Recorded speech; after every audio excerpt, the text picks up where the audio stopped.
આજે ઈમેલના માધ્યમથી એવી સૂચના આપવામાં આવી હતી કે કલેક્ટર કચેરી અને તેના પ્રિમાઇસીસની અંદર સિક્યોરિટી થ્રેટ છે અને એ ઈમેલની જાણ માન્ય કમિશનર સાહેબને કરવામાં આવી હતી.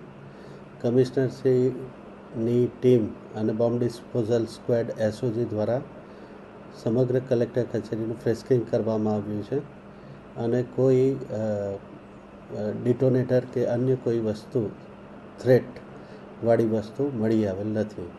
આ અંગેની જે ઈમેલ આઈડીથી ઈમેલ આવ્યો છે એની તપાસણી ચાલુ છે. સર, શું નામથી મેલ આવ્યો હતો?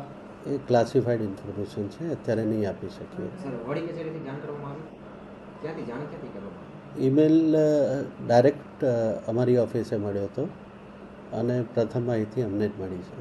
સર, કેટલા વાગ્યા ઈમેલ મળી એ અત્યારે નહીં કહી શકીએ. ફ્રેસ્કિંગની કામગીરી કરી શિફ્ટિંગ કરીને ફ્રેસ્કિંગની કાર્યવાહી કરવામાં આવેલી છે.